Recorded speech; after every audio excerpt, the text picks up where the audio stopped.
Well, this is it. There's one game left in the NRL season, the 2022 Grand Final between the Penrith Panthers and Parramatta Eels. And while the Panthers head into the game as deserved favourites, as the defending premiers, the minor premiers, the best team in the competition for most of this season, I genuinely believe that this Parramatta Eels squad can make history, can cause an upset, and win the club's first title in over a generation come Sunday.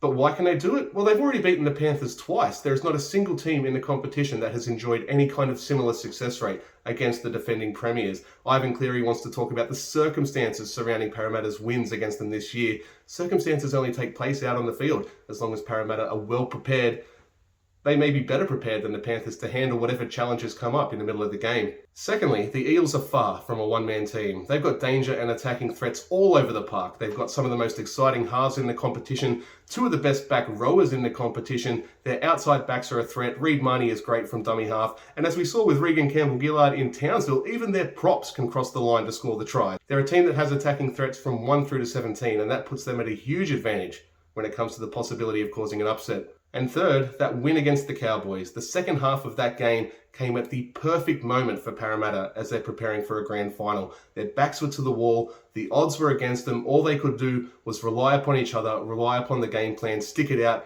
try their best. And they came through that adversity, which I think is going to give them an absolutely huge boost against the Panthers. They know now that they can pull together, that they can stand tall, and that they can survive the hardships that happen in 80 minutes of NRL football, and they can come out the other side victorious. That win against the Cowboys, if the Parramatta Eels do lift the trophy on Sunday, should be viewed as the moment that they arrived. So what do the Eels need to do to cause an upset? Well, if you ask me, they just need to play it their way. They need to play their natural game that's full of offloads and second phase play and attack, keep the Panthers on their toes, and stop them from getting settled, because that's when they'll do you in.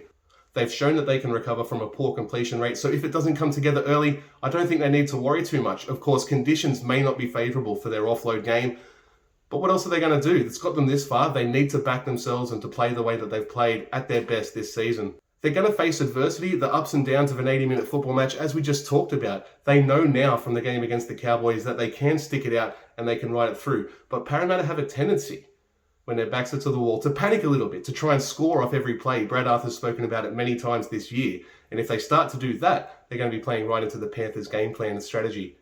So as long as they can stay calm and stick to their game plan, I think the Parramatta Eels are in with just as much of a chance as the Penrith Panthers. This is going to be one of those grand finals that comes down to the wire. It's set that way. And don't forget the historical fact as well. The last two times that the teams have met in the first week of the finals and then contested the grand final, it's the team that's lost in week one that's actually come back to lift the trophy.